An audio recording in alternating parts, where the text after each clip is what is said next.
warrior. Today, joining me is Isaiah Vega, a dear friend, a colleague, and he will be heading up our Warriors Youth Council. I'm going to jump right into it with him and let him explain everything about him. He is a tried and true New Yorker. He is an exemplary person representing youth. And Isaiah, I hope you don't mind me saying that when I say you represent youth, because you are, well, young, but Of course. we like to call you an old soul as well. But your voice resonates with our young people, with our teens and our young people. And we want to spread what you have to say and what the Warriors and our messaging is. So let's just jump right into it and introduce you, Isaiah Vega. I'm going to say welcome back because we've spoken, whether it's been on one of my radio shows, online before, and we just adore you. So welcome to the Warriors. Thank you, Lynn. I would like to say, to start off, that I am a proud warrior. We've had this relationship for a little over a year now, and I'm very proud to have met you and collaborated with you on these various issues.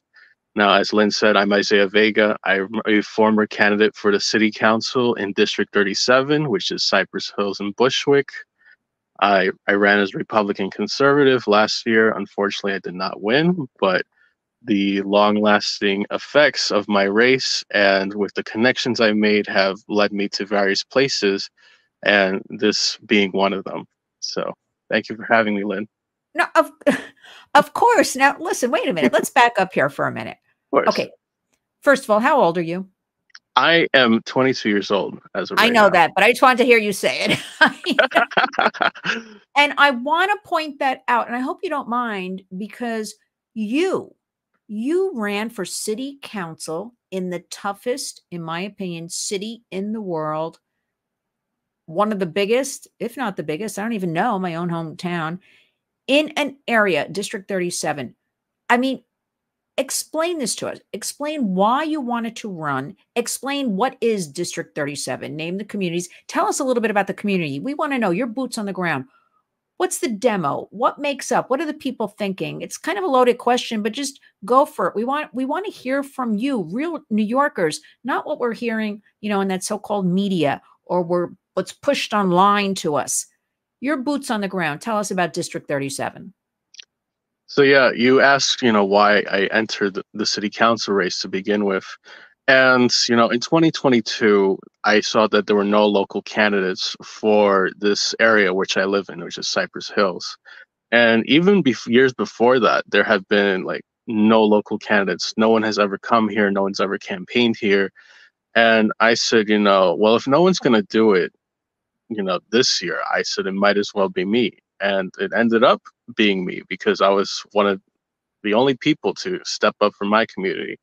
So I live in Cypress Hills, and which is part of District 37. It's a very, almost suburban, but like it's a suburban in the urban. You have a lot of working class, middle class Hispanics, middle class Blacks, some remnants of the Italians that used to live here back in, the 90s, 80s. And, the sentiment was that the city is getting worse. There was a lot of crime, there's a lot of issues, homelessness, and the migrant issue especially became a hot topic. And, our city council person is a progressive who is, probably the looniest you can think of for the migrants, pro-criminal coddling, and, offers no solutions, doesn't get to work. And I will emphasize that I believe she's only there 2 days out of the week in her office, and every other day is either closed or there's, virtual office hours. So people can't even access her. So, these are some of the things that I ran on, to provide public safety, to provide, solutions for the issues that we're facing in New York City. And so Cypress Hills was one piece of that. There's also Bushwick, which, if you don't know, it's full of a lot of gentrifiers, people that haven't lived here for, a long time, people that basically have moved from out west over here and don't share the values of the community, and also, don't share the politics of the community, they vote very, very left, and it was a very hard demographic to get into. And on top of that, we also have Brownsville and Ocean Hill, very heavily black, very democratic, but not the leftists, the far leftists that you'll see, in the news protesting about Gaza. These are very working class people. And on top of that, I also had East New York, again, very Hispanic, very black, very middle class, very conservative minded. The only problem is, voting wise, they tend to stick to their traditional democratic values. And in that sense, I was at a huge disadvantage because, I was a Republican, I was a conservative, running for a very heavily Democratic seat in a very heavily Democratic city. But I still ran on the notion that we have to fight, we have to expose the truth to these people, and we have to try. Mm. And you did an excellent job. I always want you to pat yourself on the back. Because to me, it's the launching pad for you. It's not, so when you say, unfortunately, get rid of that word. I don't even like that word. What do you think it is with the public? Because you pointed something out, they're just checking off boxes. I guess they're used to the same thing. Everybody's overwhelmed right now. Everybody's just trying to survive. They don't really have time to explore issues, ask questions, or rock the boat, so to speak. But I believe, like, if you were out there every day talking about the truth, the reality, we have truth and reality on our side, right? Of course. Since we spoke even recently, like, crime has escalated. People are common sense. They would think the way you think, the way I think. What do you think we can do in your community? Because I'm so tired, Isaiah, of people saying to me, oh, New York City, New York State, so democratic. So why do you bother? They say to me, well, first of all, again, we're New York City area, upstate is not that democratic. You have areas of Long Island, not that democratic. I have people whispering to me because they're afraid as New Yorkers to be who they really are. They don't want to admit they may be conservative, they may be Republican, they may be whatever they're calling themselves, but they're not what we're seeing in our city. How can we get the messaging into your area more? Will it require youth warriors to get out there, get the young people? Because nobody votes. That's the other problem. They don't turn out. What would your solution be for all of this? So yeah, you brought up something that, is very crucial, I'd say, a crucial fact. Nobody votes.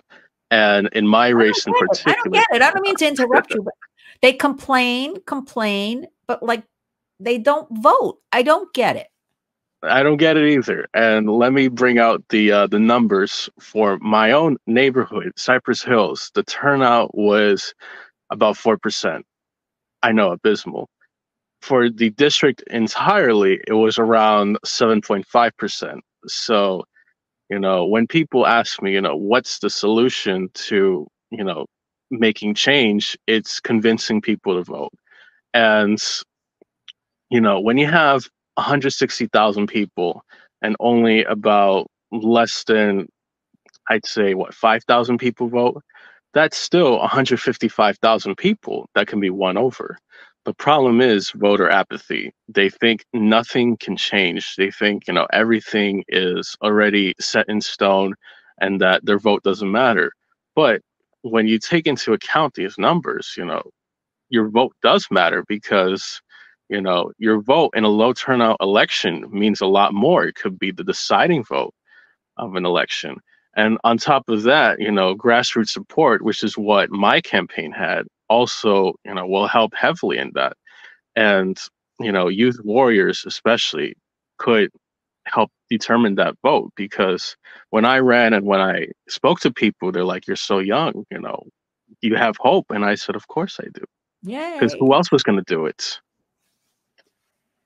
I love that. I mean, that is the messaging. I am so concerned about our youth, our future, leaders, the power. I look at it like the power is in their hands kind of thing.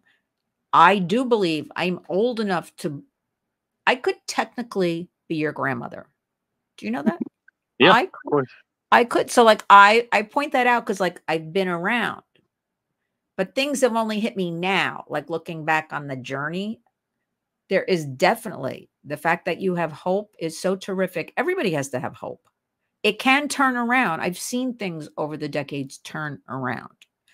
It is most important we get out there and rally around our young people and tell them, come on, let's vote. You have the power. The power is in your hands. Now, are you talking lately to any young people? Are you coming across them? What are their feelings? What are they worried about? Do they reveal anything to you? So, recently I've met this wonderful candidate for the state assembly. His name is Brandon Castro. Maybe one day we'll get him on one of these YouTube videos. He's 24 years old. He's running for state legislative office. And, he has a wonderful, wonderful team of youth behind them, all excited, all energized to send them to Albany. And, seeing that excites me because, one, I was the youngest Republican candidate on New York City's ballot last year. This year, Brandon is the youngest, Republican on New York City's ballot for this year. And so, it's good to see that. On the other hand, it seems, there's also a lot of hopelessness amongst the youth. People, that think everything is done for. People that, are so depressed, are so swallowed by the void of media that, they think everything is doomed. But, part of our goal is to reach out to that youth and to say, there's still hope. Everything is not gone. Because some people, even though they want to wallow in hopelessness, there's still a bit of hope inside them that something will change for the better. And our job is to basically reach out into that small sliver of hope and expand it so much that it consumes the hopelessness. I'm thinking about that, which you're correct, of course, on everything. But also it's very infectious, Isaiah, when there's power in numbers. Like if we have other people that come along with us and say, oh, yeah, I like that. People tend to not want to be by themselves thinking this. But if we get them into a group, I'm a great believer in it snowballs and it builds. So we have to build our youth. And not only that, I digress here, but look at what all the young people are looking at with adults going on. This morning, everybody in the media is focused on what was happening on the floor of Congress. There was some sort of cat fight going on. I'll just leave it at that.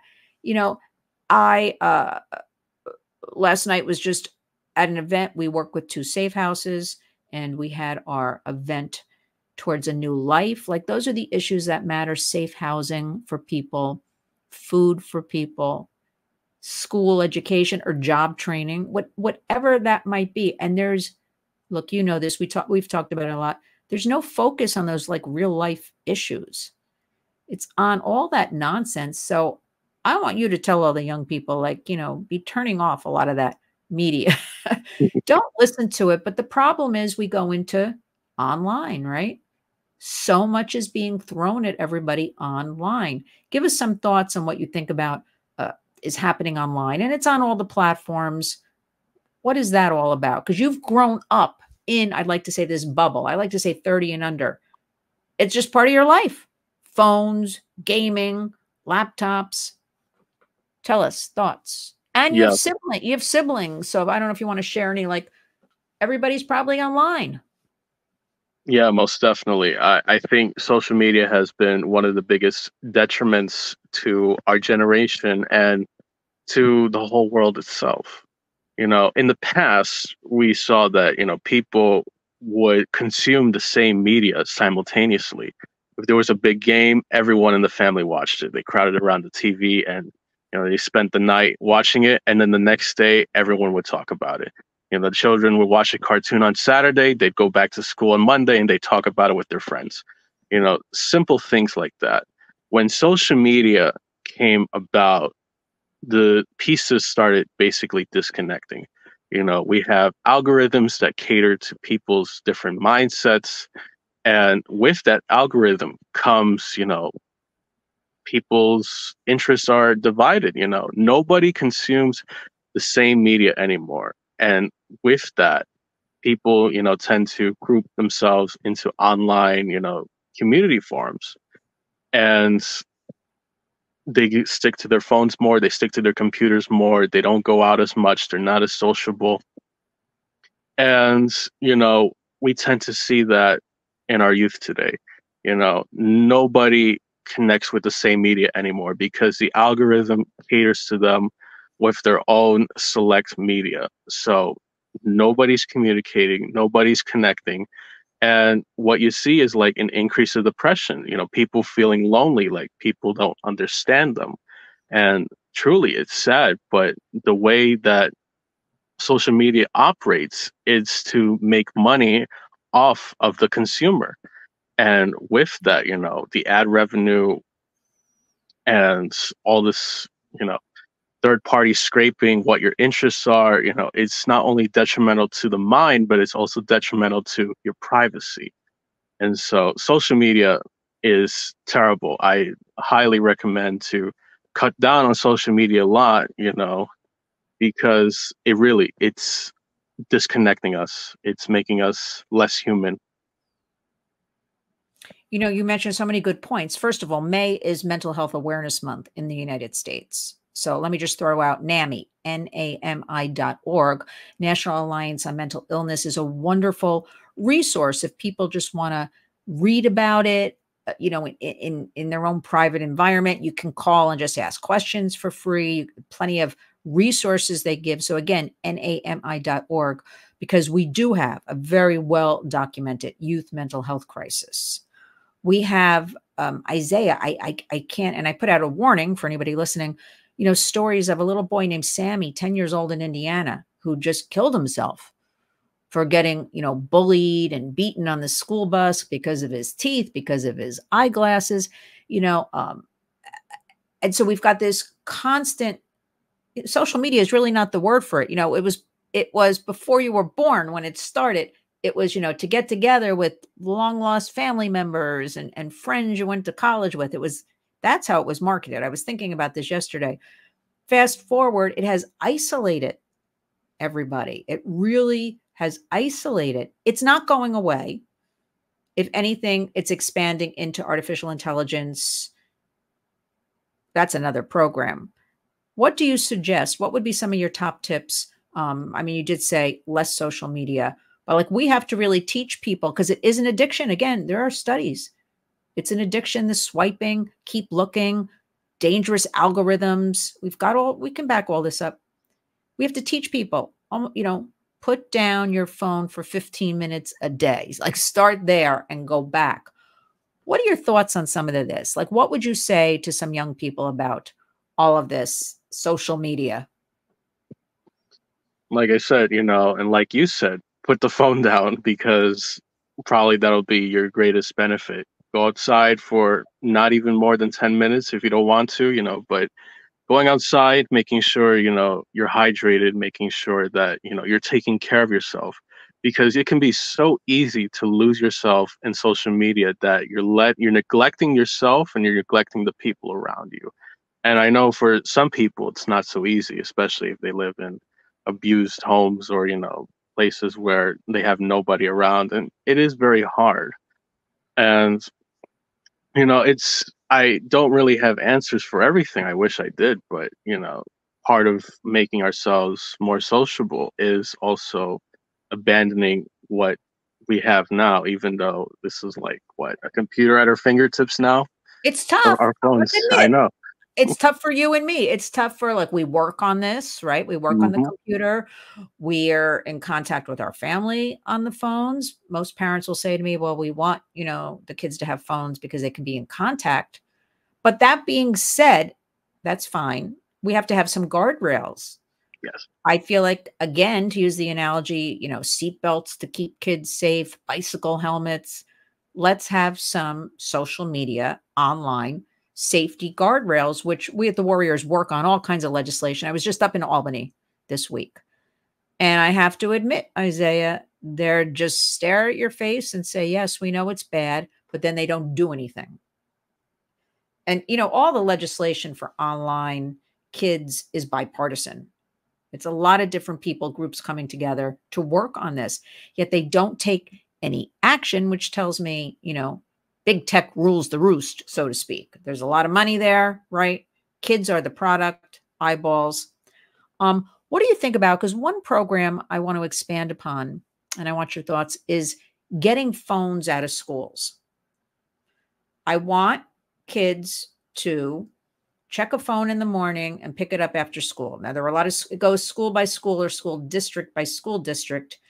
There's no federal anything or laws about this, but where we've worked on this across the country, it has proven very successful, you know, because the kids communicate more, they interact with their teacher more, they're not in the cafeteria on the phone, they're actually eating and talking kind of thing. Parents argue, well, there's a lot of school shootings. I've heard this like so many times from different groups. We want to be in touch. Like, what are your feelings about, I understand that as a mom, like the safety issue, but I also understand kids are distracted. They're not learning. Everything. I'll use New York State as an example. All of the scores are down for reading and math, and kids are behind due to COVID anyway. And the phone is nothing but a tool for distraction. So what do you think, as our youth warrior leader, what do you think about phones in schools?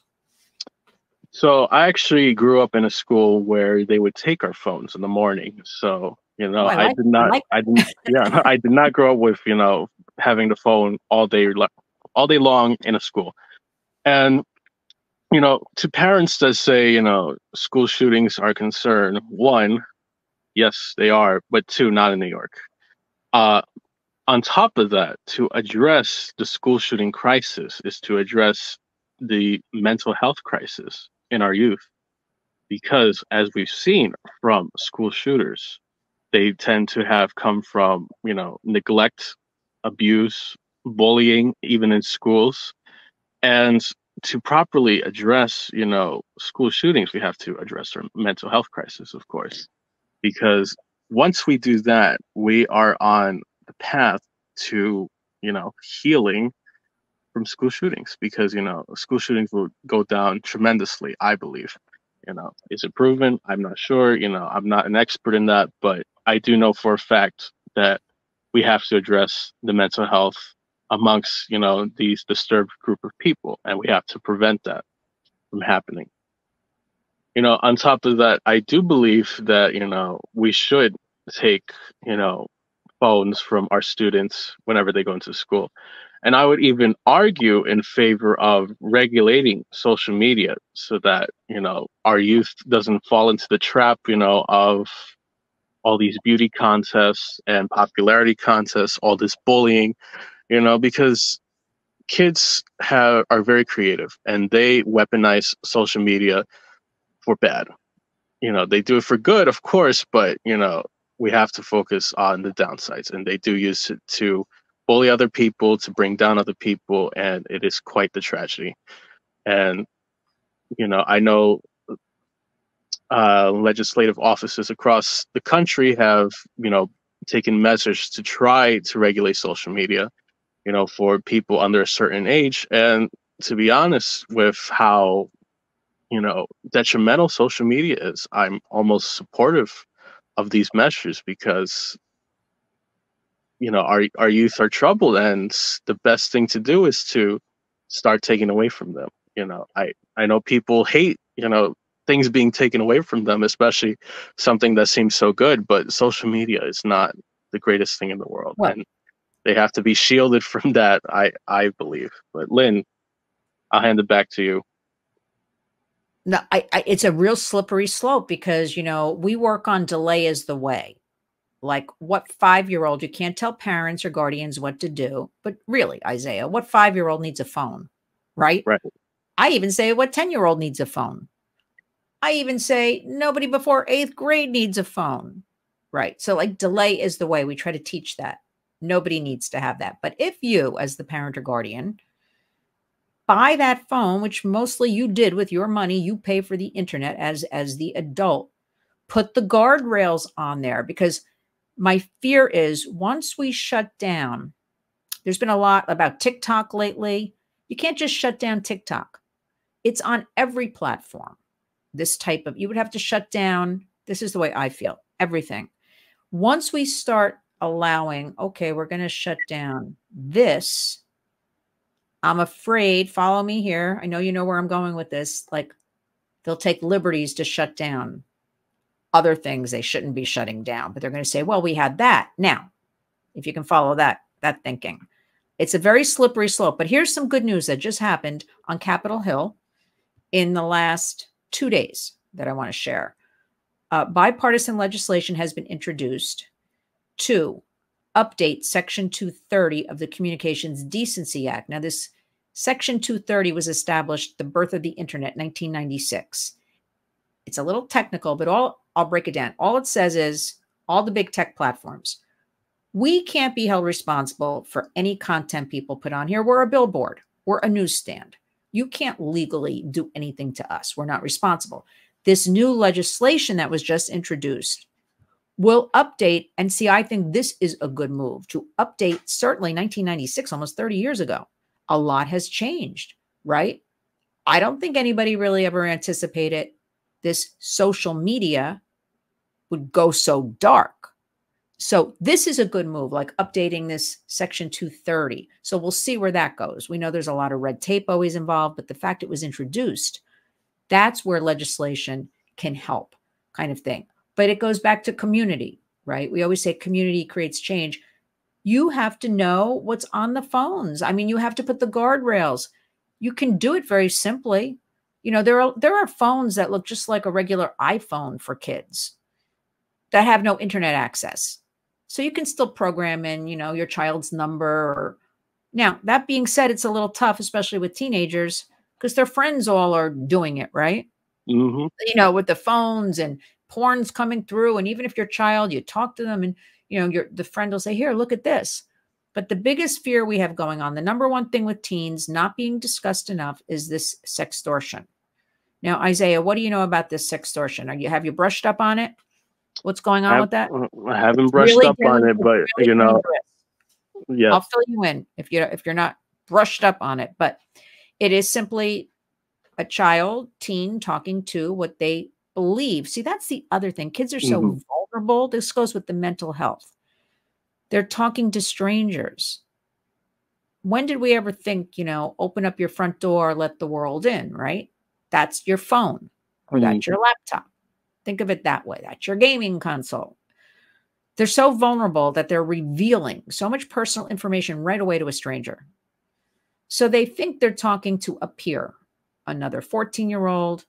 And it turns out, in a very short amount of time, usually within 24 to 48 hours, no, this is a 50-year-old man in Nigeria.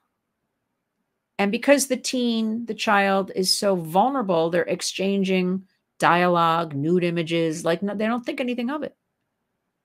We work on this every single day at the Warriors.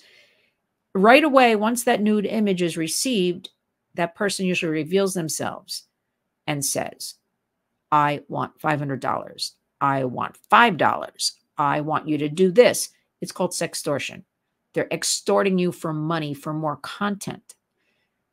It is a crisis. The FBI put out 3 warnings in the last year.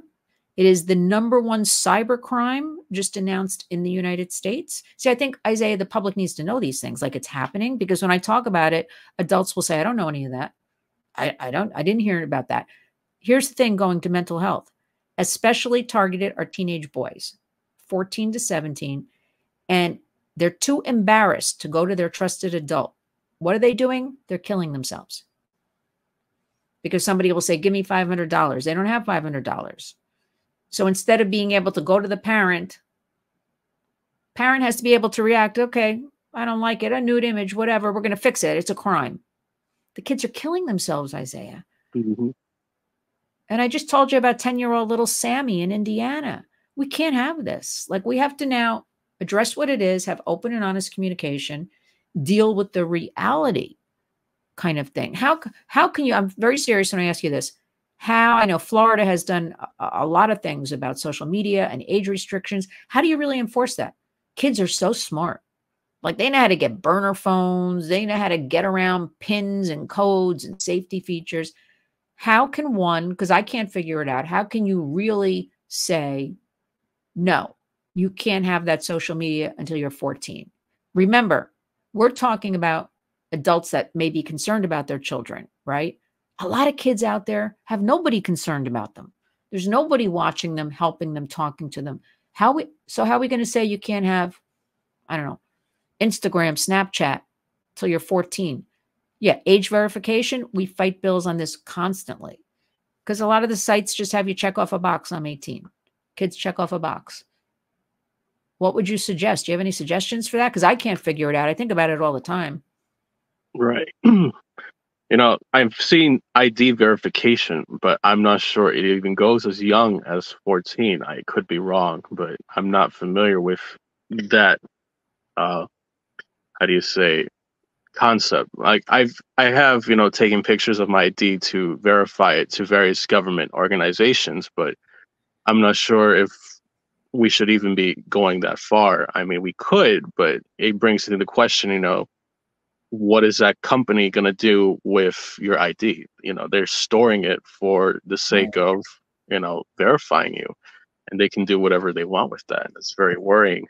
You know, I think it would start in the home.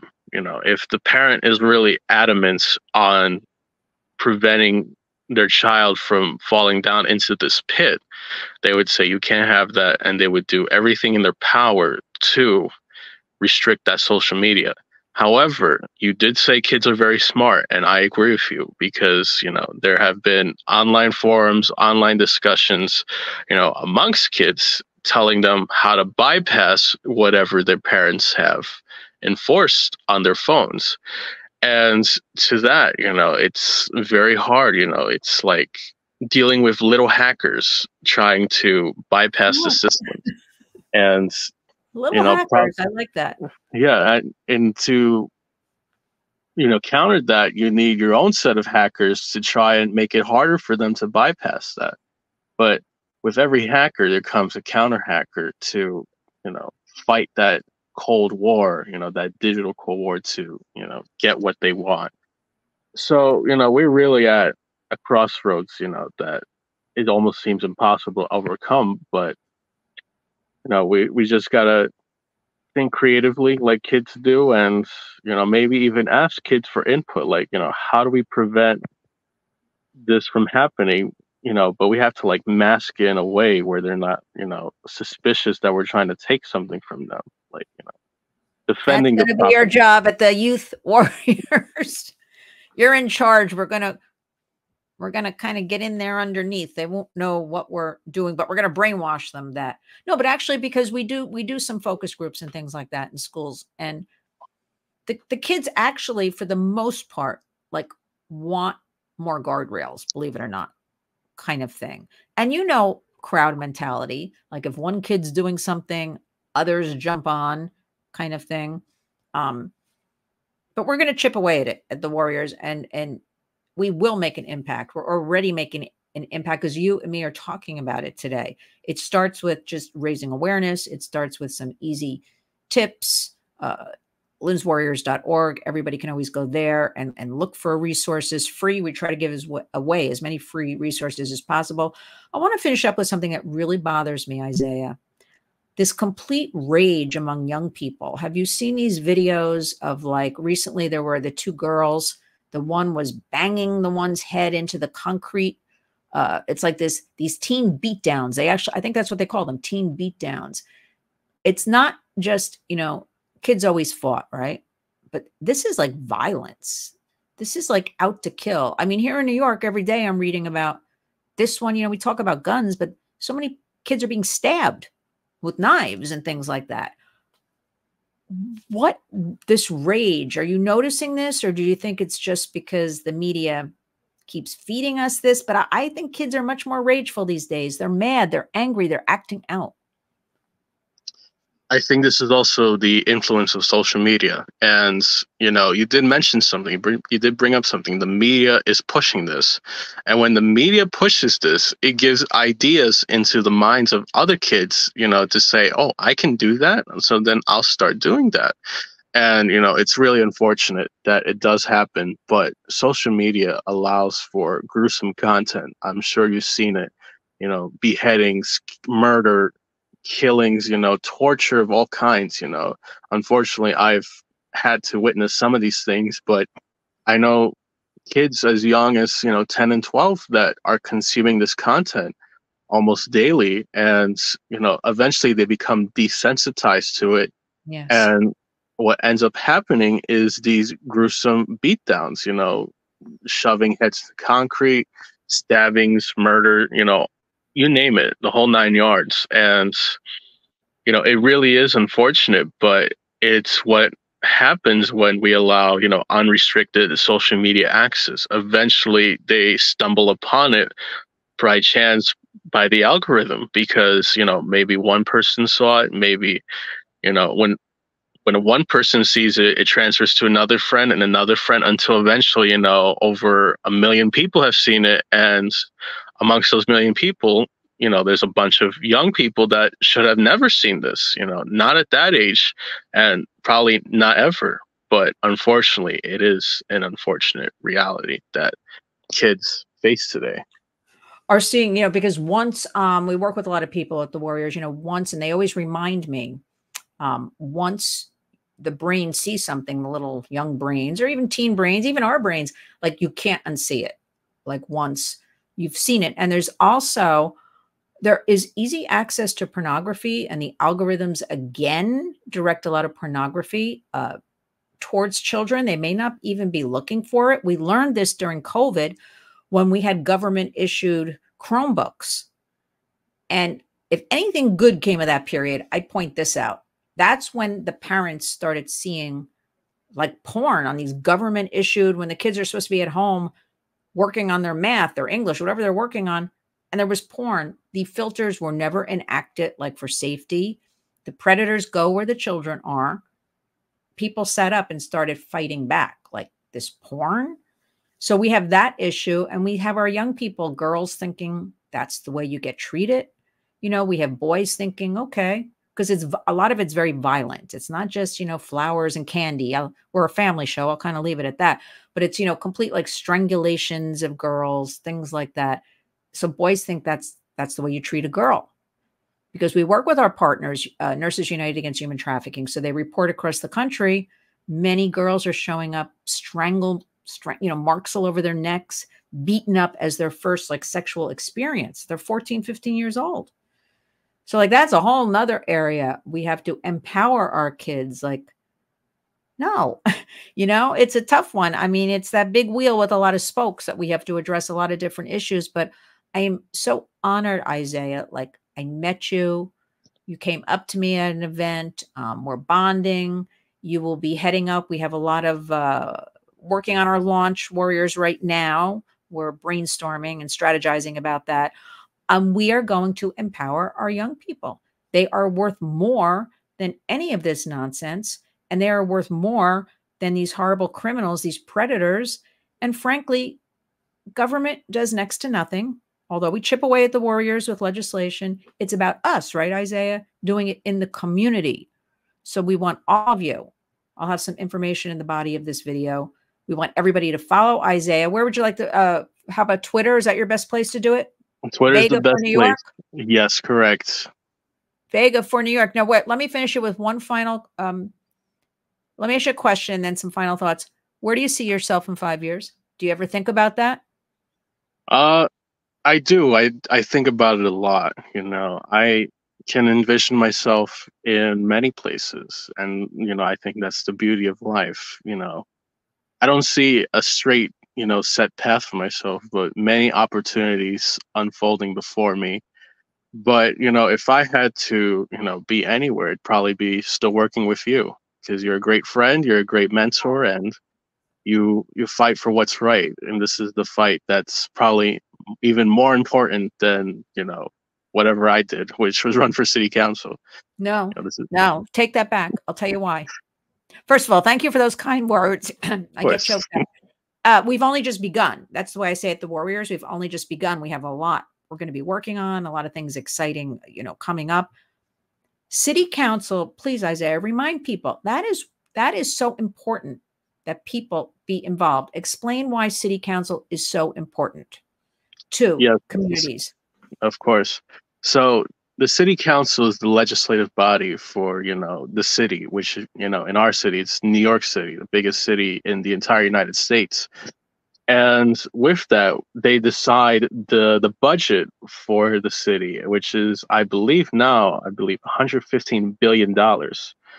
Uh, and frankly, you're not spending it very wisely, because I was told yesterday that migrant spending, illegal migrant spending, was up to $3.4 billion, up from $1 billion from last year.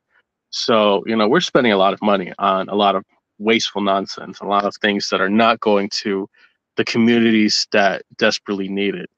And, part of why, I came up to Lynn, because her mission was that, they're fighting sex trafficking, they're fighting against, predators that are preying on kids on social media.